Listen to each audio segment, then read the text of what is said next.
Boa noite, queridos. Deus abençoe a tua vida. Mais um dia, né, aqui na presença de Deus, aprendendo mais um pouco da palavra dele, né, que o Senhor fale ao teu coração. Hoje pela manhã estivemos no culto da CCR, primeiro culto do ano, foi uma bênção.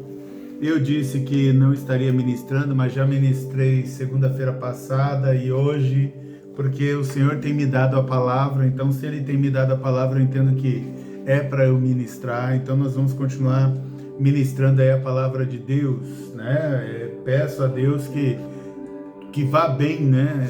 Tudo aí na tua vida, sua alma, sua família, sua casa, saúde, que tudo esteja bem. Amém? Hoje eu vou falar um pouquinho com vocês sobre o texto que está lá em João capítulo 5, que conta um pouquinho da história de Jesus, quando Jesus visitou um tanque lá em Jerusalém, um tanque chamado Tanque de Betesda. Então eu vou ler João capítulo 5, a partir do verso 1, que diz assim: Jesus foi para Jerusalém e existe ali, junto ao portão das ovelhas, um tanque chamado em hebraico Betesda, o qual tem 5 pórticos. Neste jazia uma multidão de enfermos, cegos, coxos, paralíticos, esperando que a água se movesse, porque um anjo descia de tempos em tempos agitando-a. E o primeiro a entrar no tanque, uma vez agitada a água, sarava de qualquer doença que tivesse. Estava ali um homem enfermo, havia 38 anos. Jesus, vendo-o deitado e sabendo que estava assim havia muito tempo, perguntou: Você quer ser curado? O enfermo respondeu: Senhor, não tenho ninguém que me ponha no tanque quando a água é agitada. Quando tento entrar, outro enfermo chega antes de mim. Então Jesus disse: Levante-se, pegue o seu leito e ande. Imediatamente o homem se viu curado e, pegando o leito, começou a andar. E aquele dia era sábado, por isso os judeus disseram ao que tinha sido curado: É sábado, e neste dia você não tem permissão para carregar o seu leito. Ao que ele lhes respondeu: O mesmo que me curou me disse: Pegue o seu leito e ande. Perguntaram-lhe: Quem é o homem que disse a você: Pegue o seu leito e ande? Aquele que tinha sido curado não soube responder, porque Jesus tinha se retirado, por haver muita gente naquele lugar. Mais tarde, Jesus o encontrou no templo e lhe disse: Olha, você foi curado. Não peque mais, para que não lhe aconteça coisa pior. O homem se retirou e disse aos judeus que tinha sido Jesus quem o havia curado. E por isso os judeus perseguiam Jesus, porque fazia essas coisas no sábado. Mas Jesus lhes disse: Meu Pai trabalha até agora e eu trabalho também. Por isso os judeus cada vez mais queriam matá-lo, porque além de desrespeitar o sábado, também dizia que Deus era seu próprio Pai, fazendo-se igual a Deus.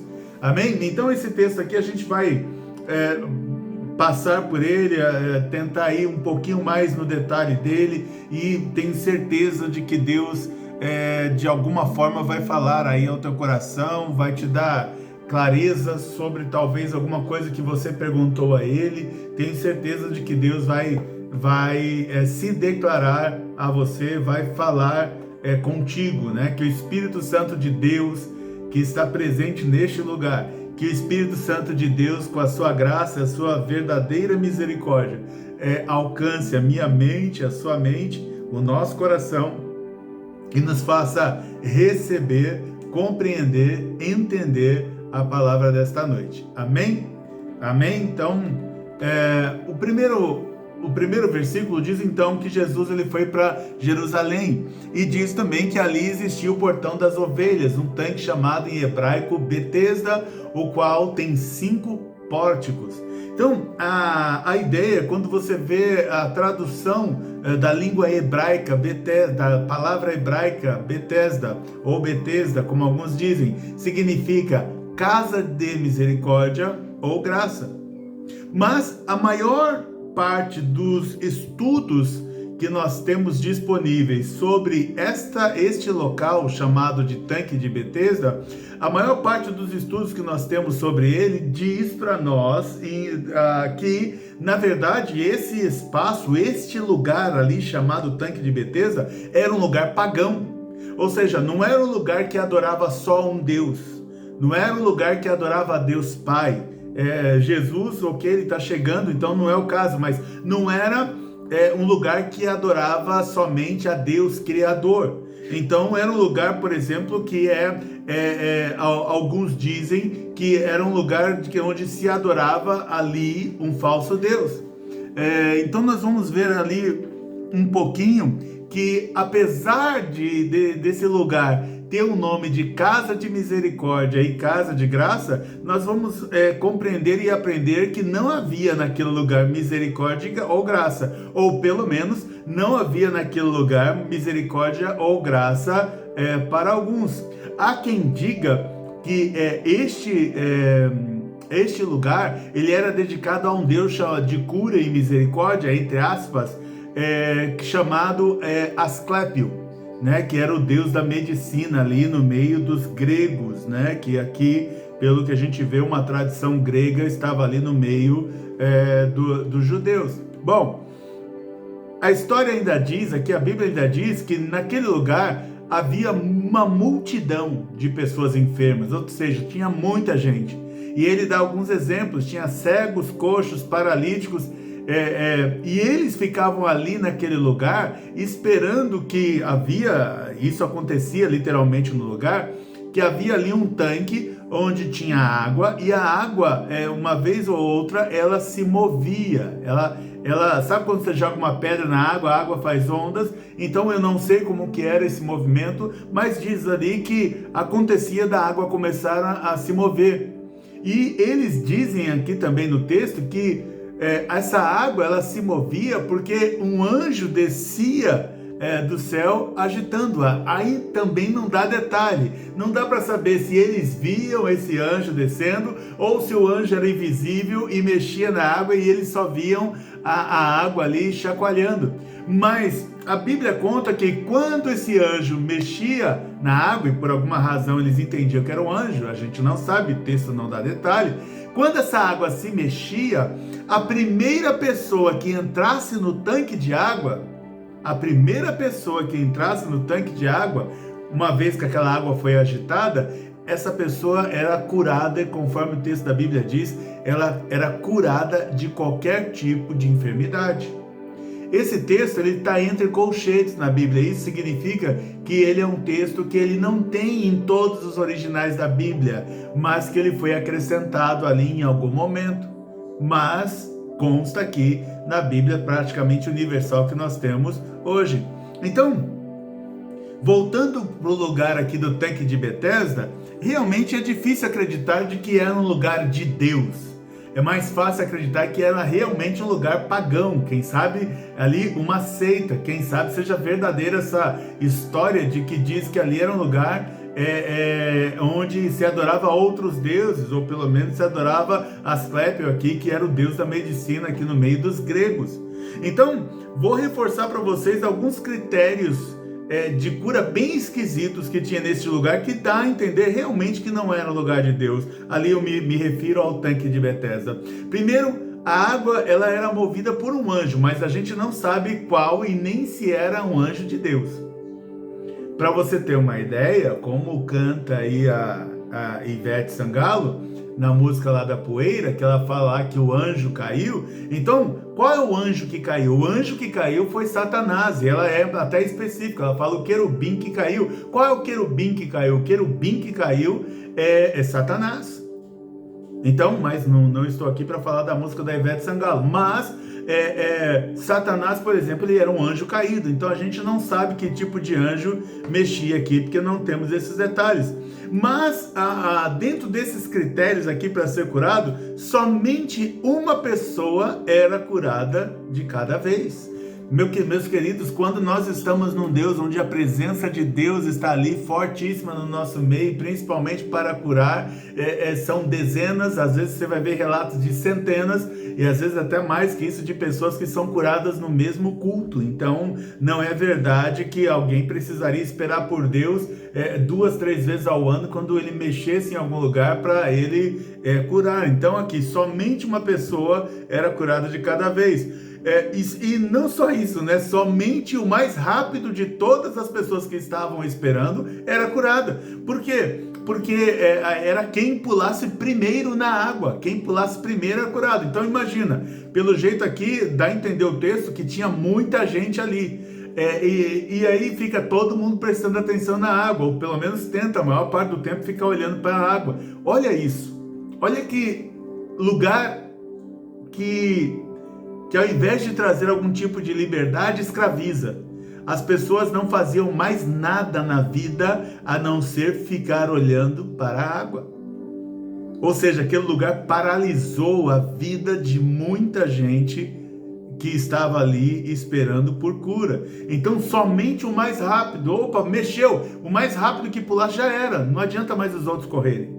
É quem chegou na água primeiro, né? Então imagina, se tivesse alguma confusão, né? No nosso tempo aí, você consegue ver no jogo de futebol aí, se acontece alguma coisa, estava impedido ou não estava impedido. Então o juiz ele já corre ali para a televisãozinha ali, para o computador e assiste a cena de novo para ver quem realmente estava um pouco à frente ou um pouco atrás. Acho que se tivesse essa tecnologia na época, o anjo devia ficar olhando, peraí, agora eu não sei quem pulou primeiro. É muito esquisito.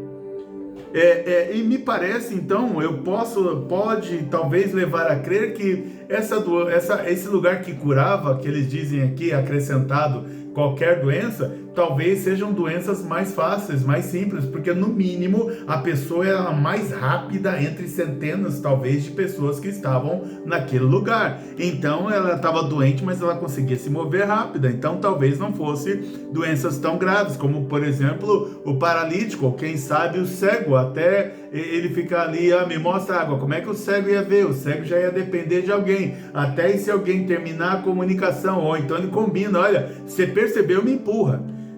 Enfim, não faz muito sentido. Quando o texto diz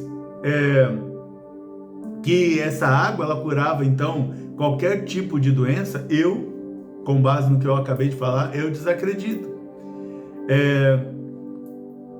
Se era só a pessoa mais rápida, cuja enfermidade não atrapalhasse em sua mobilidade ou não dependesse de ninguém, então parece que era só para quem já tinha uma certa vantagem. Se você imaginar aquelas pessoas todas esperando a água mover, mas quando ela mover só vai curar a pessoa que pular primeiro, isso poderia, por exemplo, criar uma certa animosidade neste lugar. Imagina alguém lá que está ali há anos querendo ser curado e acabou de chegar lá o Usain Bolt. O Usain Bolt acabou de chegar lá no local e ele também está querendo cura. Então, se eu estou ali, eu sou paralítico, e o Usain Bolt acabou de chegar porque ele quer ser curado de alguma outra coisa, à noite eu vou lá, amarro uma cordinha no poste, amarro uma cordinha na perna dele enquanto ele está dormindo e fico esperando a água mexer para eu pular, porque senão o Usain Bolt sempre vai pular na minha frente. Que é aí o homem mais rápido do mundo, tá? Para quem não conhece o Usain Bolt. Então, esse tipo de seleção para saber quem vai ser curado gera animosidade, gera concorrência entre as pessoas e vai acabar gerando maldade entre as pessoas. Imagina o desespero das pessoas para pular na água. Imagina o empurra na hora que percebe que a água se mexeu para ver quem chega primeiro. Então, definitivamente não me parece que seria um lugar debaixo dos critérios de Deus, porque esse lugar ele fazia acepção a qualquer pessoa que fosse mais lenta. E eu não creio que Deus ia curar só as pessoas mais rápidas e ia deixar as mais lentas para lá. Romanos 2,11 diz assim, porque para com Deus não há acepção de pessoas. Então é totalmente contra a Bíblia esse critério de cura ali do tanque de Betesda. Para mim, está claro que esse lugar ele foi preparado só para a cura do papaléguas. Agora o coitado do coiote nunca vai ter acesso. E se você não entende sobre o que eu falei agora, vai pesquisar desenhos antigos na internet que você vai entender o que eu falei. Aí o texto da Bíblia ainda diz assim, estava ali um homem enfermo, havia 38 anos. Jesus, vendo-o deitado e sabendo que estava assim havia muito tempo, perguntou: você quer ser curado? Sabe, vou repetir, havia um homem paralítico que estava aguardando estas águas se moverem há 38 anos. Tá certo que gostamos de histórias de perseverança, mas há um ditado também que diz que é perda de tempo fazer sempre a mesma coisa e esperar um resultado diferente. É perda de tempo fazer sempre a mesma coisa e esperar um resultado diferente. Eu coloquei perda de tempo para pegar mais leve, porque a frase é mais pesada que isso. É perda de tempo fazer sempre a mesma coisa e esperar um resultado diferente. Então, será que na 10ª vez que esse homem estava ali, será que na 10ª vez que ele estava tentando, será que ele não pensou que sempre vai chegar um doente com maior mobilidade do que ele, quando a doença, quando a enfermidade não for paralisia? Então, como alguém fica 38 anos de sua vida repetindo a rotina, ou repetindo a rotina me pareceu pleonasmo, mas na mesma rotina e querendo que algo novo aconteça.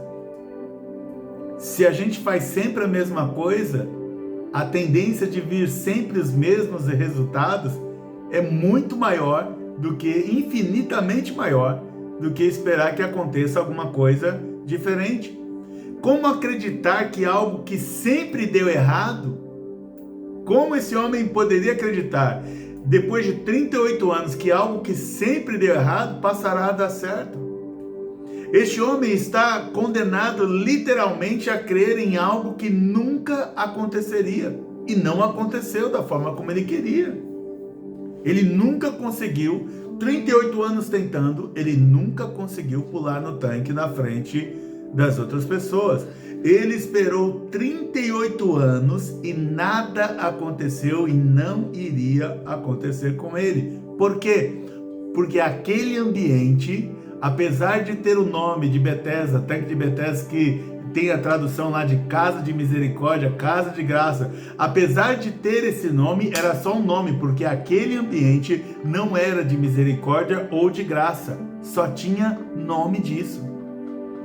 Então, às vezes, o lugar parece que é um lugar de graça, um lugar de misericórdia, mas aí no dia a dia você vê que esse amor gigantesco assim não existe. As seitas, elas oferecem grandes benefícios para as pessoas, mas estes nunca chegam aos necessitados. Então, Jesus realmente amava aquele homem para que Jesus se deslocasse até um lugar que era pagão, até um lugar onde era adorado outros deuses. Então Jesus, ele devia amar muito esse homem, porque Jesus foi até o lugar onde esse homem esteve. E por que eu posso dizer que Jesus amava este homem? Porque Jesus disse que quando viu esse homem e que ele estava ali deitado, ele já sabia que ele estava ali há muito tempo, há muitos anos. Então, o homem poderia não conhecer Jesus, mas Jesus conhecia aquele homem. Então,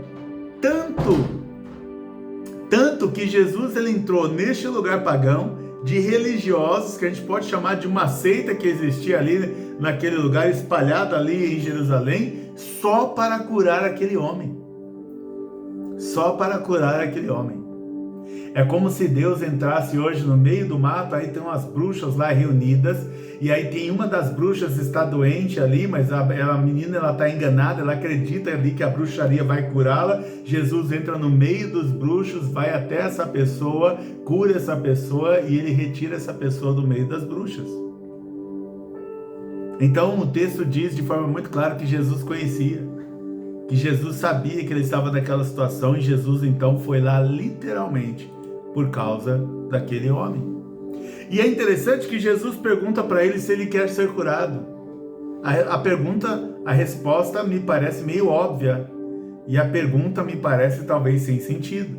Mas apesar da resposta ser óbvia e da pergunta parecer sem sentido, o homem ele não respondeu ao que Jesus perguntou. O enfermo respondeu a Jesus: Senhor, não tenho ninguém que me ponha no tanque quando a água é agitada. Quando tento entrar, outro enfermo chega antes de mim. Então Jesus lhe disse: levante-se, pegue o seu leito e ande. Mas veja que Jesus pergunta para ele: quer ser curado? E ele responde: Senhor, não tenho ninguém que me ponha no... Jesus não perguntou se ele queria que alguém o colocasse em algum lugar ou se colocasse ele nas águas. E Jesus não disse também que as águas estavam sendo agitadas. Jesus, ele apenas olhou para aquele homem e perguntou se ele queria ser curado. Aí ele diz assim: não tem ninguém que me ajude. Então aquele homem, ele já estava há 38 anos acostumado com a derrota. Ele já sabia que não tinha como pular primeiro por causa das suas próprias condições. Ele já sabia que ninguém ali ia ajudá-lo, mas mesmo assim ele insistiu em fazer a mesma coisa. Todos os dias, ou quem sabe, ele dormia já naquele local. Todos os dias ele estava ali o dia inteiro. Mas ele mesmo disse: não tem ninguém. Mas Jesus não perguntou se ele precisa de ajuda. Jesus perguntou se ele quer ser curado. Jesus não perguntou porque ele está há 38 anos em sofrimento. Jesus perguntou se ele quer ser curado. Jesus não perguntou qual era a história de vida dele. Jesus perguntou: você quer mudar de história hoje? Jesus não perguntou quais foram os pecados que aquele homem cometeu. Jesus falou: você quer mudar de vida hoje? Você quer ter uma vida transformada hoje? Porque às vezes Deus está fazendo uma pergunta que parece óbvia, porque todos nós queremos mudar de vida. Então Jesus está falando: ok, então você precisa parar de olhar para um lugar onde nunca te fez nada de bom, nunca te ajudou, nunca te levantou, e começar a olhar para mim. E começar a olhar para Jesus. O homem, ele estava tão perdido, mas tão perdido, que Jesus perguntou uma coisa e ele respondeu outra. Jesus está perguntando se ele quer ser curado e ele está respondendo que ninguém ajudava. Jesus não perguntou o que estava acontecendo. Jesus perguntou se ele queria que o problema dele fosse resolvido. Então, muitas vezes, quando oramos, nós não precisamos explicar para Deus o porquê as coisas estão daquele jeito e nem ficar chorando para Ele: ninguém me ajuda, ninguém olha para mim, ninguém cuida de mim. Não, você precisa orar a Deus e falar: Senhor, me ajuda. Eu não tenho condições de ajudar por mim mesmo, me ajuda. Senhor, eu estou numa situação aqui que só o Senhor pode mudar. Senhor, eu estou vendo aqui que eu não posso depender nem de anjo, nem de poça d'água, nem de tanque, nem de poço.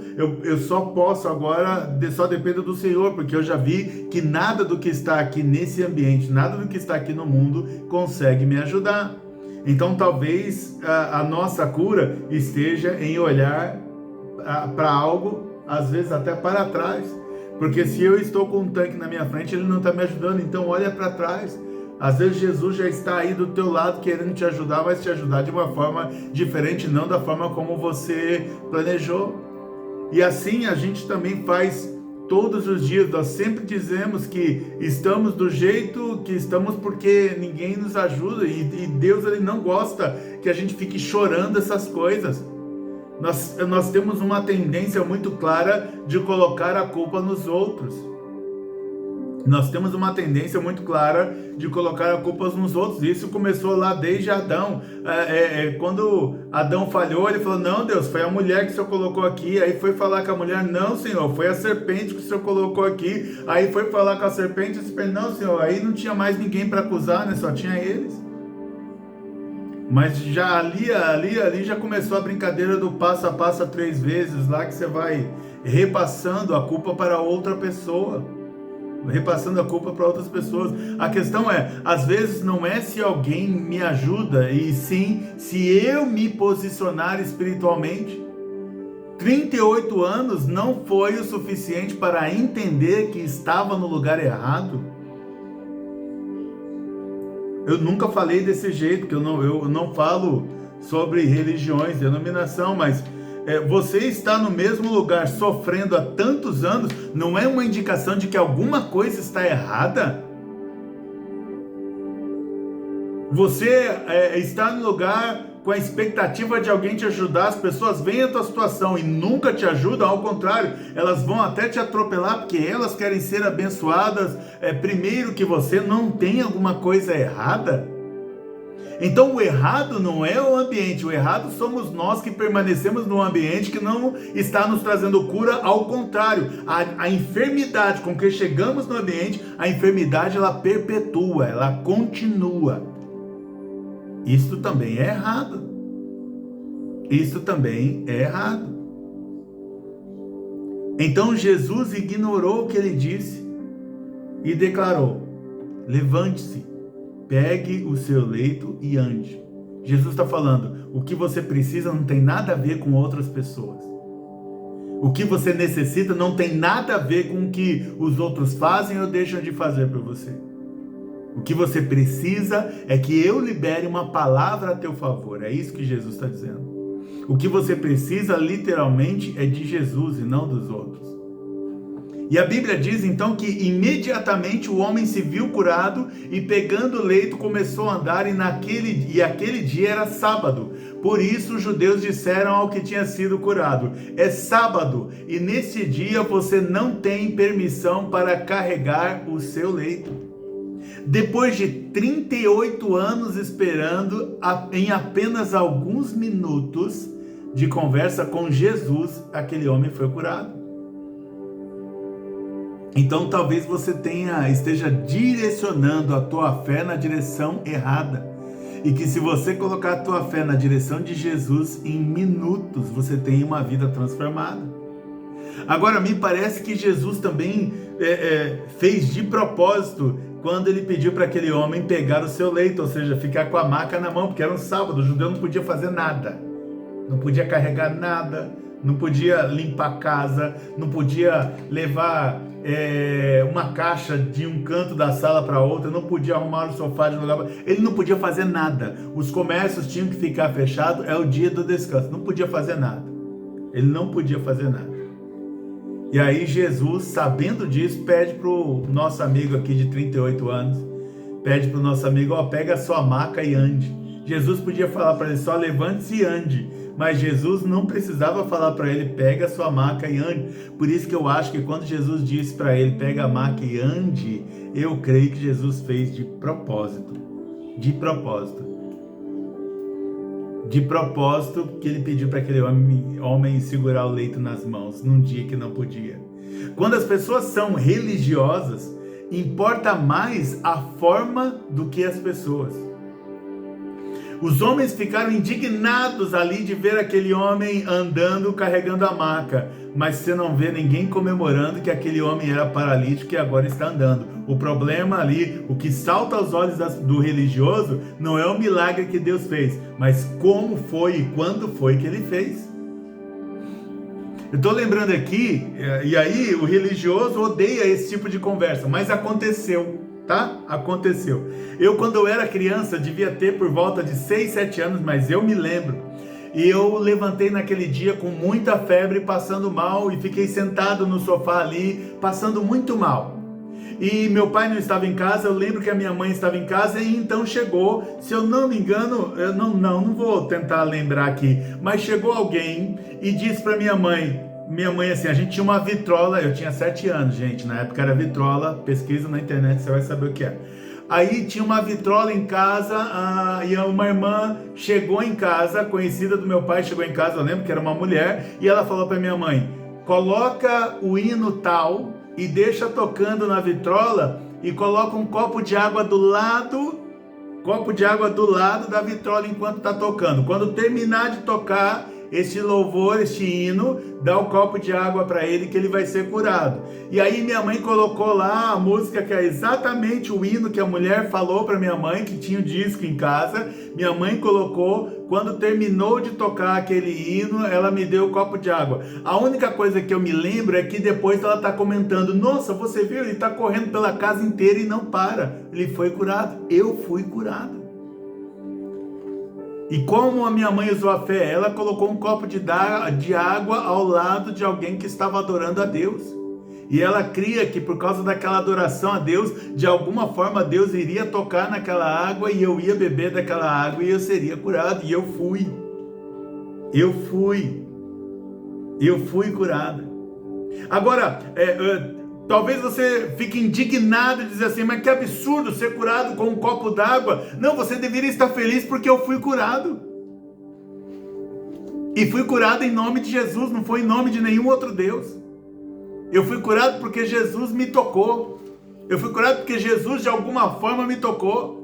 E se você fica indignado com um copo d'água, como que você ficaria quando viu Jesus pegar barro do chão, cuspir no barro, fazer ali uma massinha e passar no olho de alguém? Como é que você diria? Tenho certeza que talvez você repreenderia Jesus. Que não é assim que se faz, agora vai querer ensinar Jesus. E eu nem sei por que falei assim, irmãos.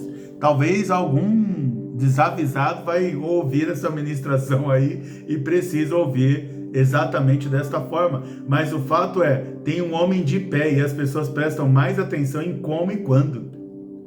Como pode alguém reparar na maca de que um homem está carregando nas mãos, mas não reparar que este homem era paralítico de nascença e estava andando livremente?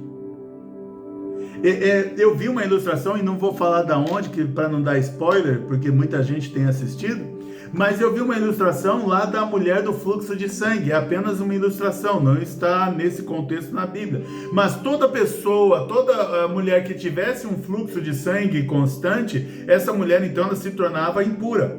Tudo que essa mulher tocasse ficava impuro. Se alguém tocasse nessa mulher ou tocasse nas coisas dessa mulher, o homem também ficava impuro.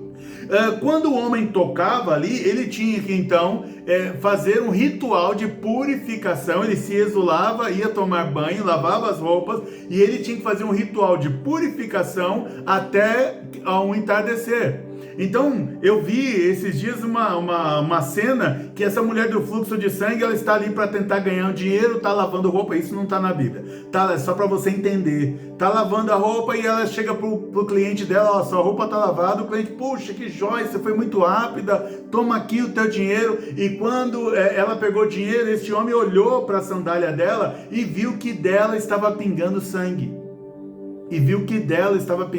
No chinelo.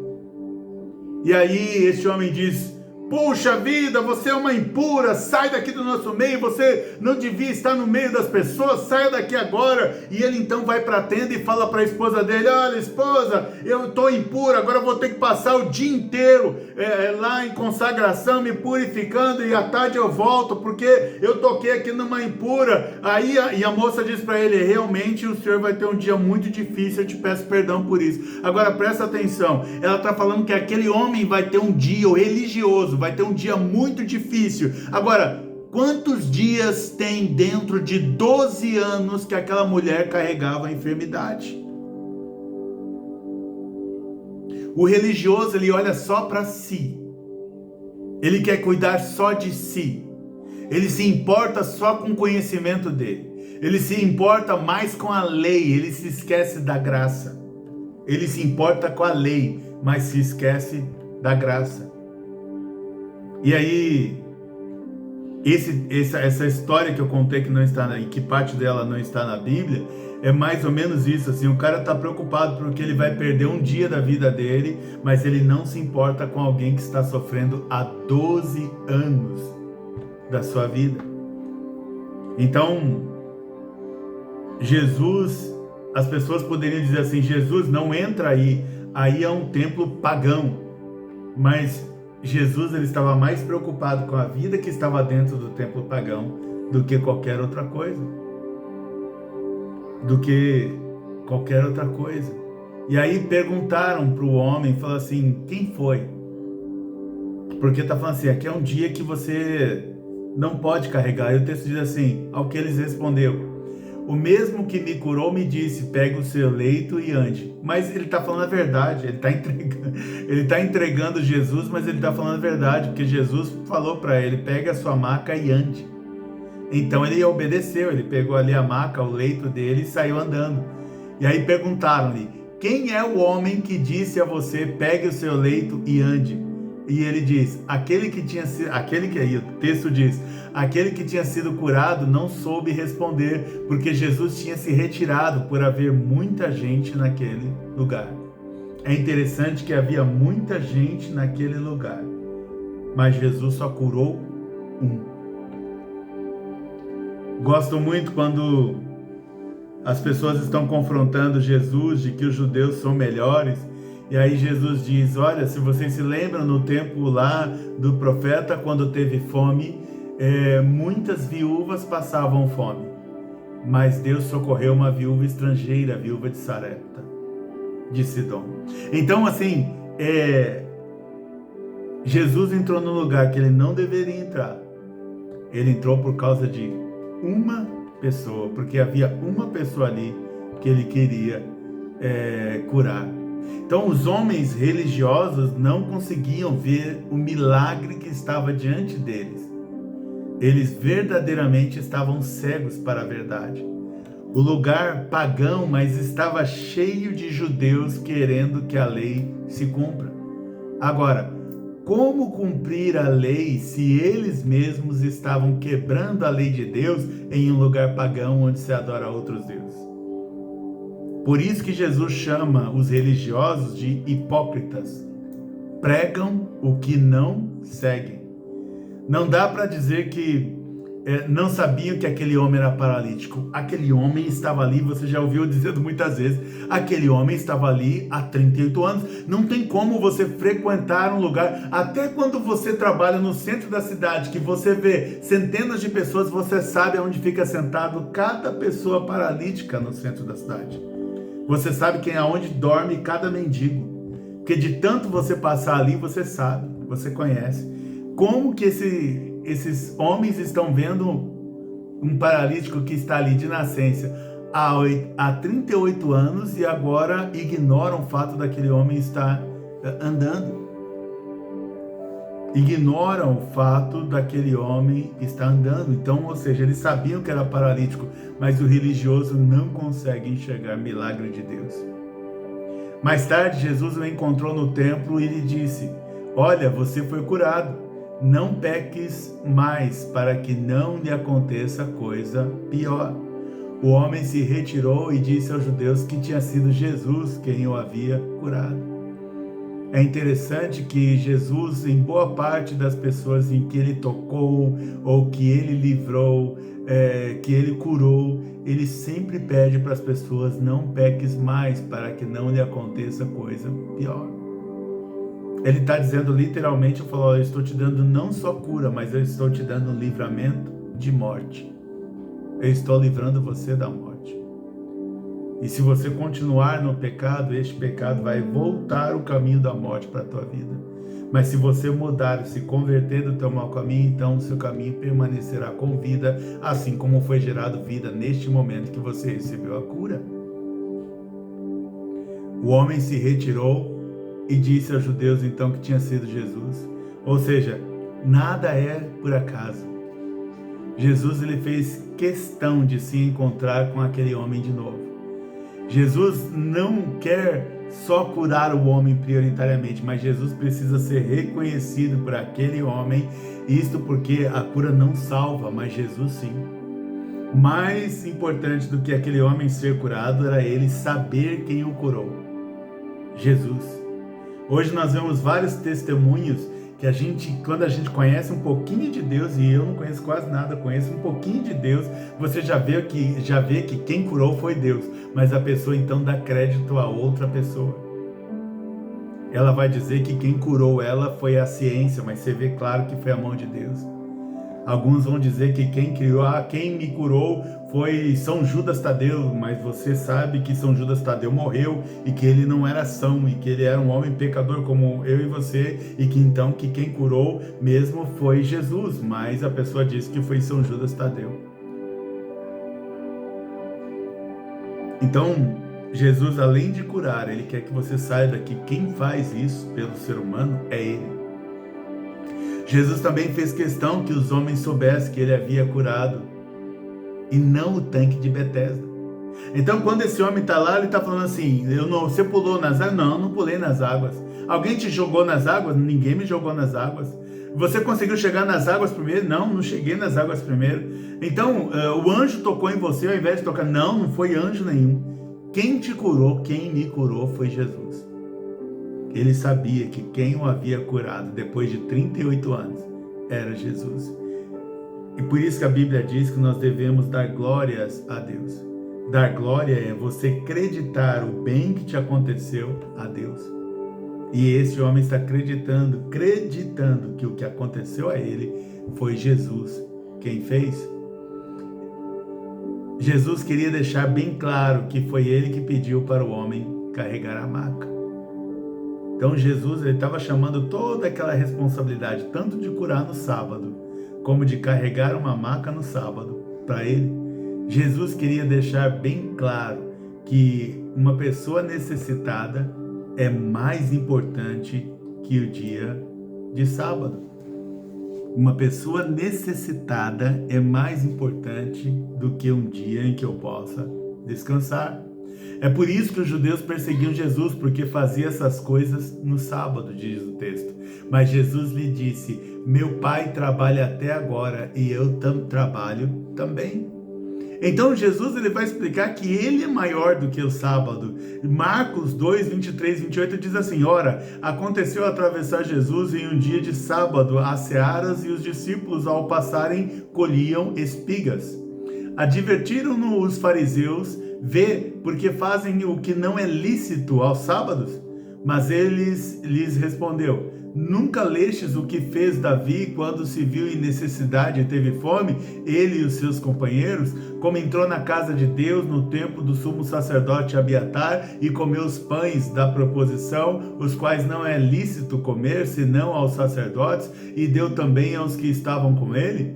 E acrescentou: o sábado foi estabelecido por causa do homem, e não o homem por causa do sábado, de sorte que o Filho do homem é Senhor também do sábado.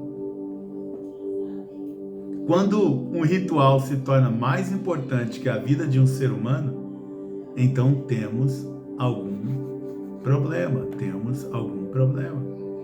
Na verdade, os religiosos, eles têm raiva de Jesus e ficam procurando um pretexto para desacreditar Jesus. Em resumo, Jesus ele está disponível para nós, para nos ajudar, inclusive no sábado. Ele diz que o pai dele também estava trabalhando no sábado e por isso ele estava ali. Eu não sei se era por causa de uma necessidade urgente, mas eu sei que se Deus não trabalha de sábado no céu, nesse dia ele estava fazendo plantão. Porque o texto diz que ele trabalhava porque o pai estava trabalhando. Verso 18 diz: por isso os judeus cada vez mais queriam matar Jesus. Porque além de desrespeitar o sábado, também dizia que Deus era seu próprio pai, fazendo-se igual a Deus. Se você não compreende que Jesus é igual a Deus, você ainda não conheceu Jesus. Se você tem dificuldade de ver Deus em Jesus, você ainda não conheceu Jesus. Se você não percebeu que Deus está em Jesus, você ainda não conheceu Jesus. João 14,6, o Senhor Jesus diz: eu sou o caminho, a verdade e a vida, e ninguém vem ao Pai a não ser por mim. Então eu gosto ainda muito do texto de Apocalipse, quando fala de Jesus, que diz assim: eis que vem com as nuvens e todo olho verá, até quantos o transpassaram. Transpassaram é alguém atravessou alguma coisa. Ele está falando das pessoas que enfiaram uma lança em Jesus. E todas as tribos da terra se lamentarão sobre ele, certamente. Amém. Eu sou o Alfa e o Ômega. Quem diz isso é Deus Pai. Diz o Senhor Deus, aquele que era e que há de vir, o Todo-Poderoso. Aí já embaralhou tudo, porque ele diz que ele é o Alfa e o Ômega. Ele diz que ele há de vir. Ele diz que ele é o Todo-Poderoso. Ele diz que ele é o Senhor Deus. Então, se você não entender que Jesus é Deus, fica complicado. Ele está dizendo que eu sou o Alfa e o Ômega, diz o Senhor Deus. aquele que era e que há de vir, o Todo-Poderoso. Então Jesus era o que era e que há de vir. No verso 7 que eu li antes, eis que vem com as nuvens. Então, e todo olho verá. Quem vem? Quem está para vir? Jesus. E aí o texto no verso 8 diz: eu sou o alfa e o ômega, diz o Senhor Deus, aquele que é, que era e que há de vir, o Todo-Poderoso. Então Jesus é igual a Deus. Jesus, ele é o Todo-Poderoso. Jesus, ele é o alfa e o ômega. Ele é o Todo-Poderoso. Por quê? Porque é ele que há de vir. Este homem, esse paralítico, ele não precisava mais pular nas águas. Porque a Bíblia nos ensina que Jesus, ele era o próprio rio de Deus. Em Jesus estava a água que corria desde o trono. Em Jesus, por isso ele vai dizer, aquele que beber de mim jamais terá sede de novo. Em Jesus estava a água que poderia curar aquele homem que estava enfermo. Então, te ensinam muitas coisas para ser curado. E eu digo para você, esqueça todas elas e creia somente em Jesus. Ainda que você vá para o hospital, creia que se o médico tocar em você, ore para que seja Jesus através do médico. Mas creia somente em Jesus. Amém? Que Deus abençoe você, em nome de Jesus. E eu tenho recebido aqui vários pedidos de orações. Nós temos algumas pessoas que estão até em estado grave nos hospitais. Então, eu peço que, em nome de Jesus, que o Senhor alcance cada uma dessas pessoas, que o Senhor envie ali o seu anjo para a cura de cada uma dessas pessoas, ou que o próprio Senhor vá pessoalmente e cure cada uma dessas pessoas, que você receba a cura na área que você precisa, em nome de Jesus. Amém. E graças a Deus. Deus abençoe a tua vida.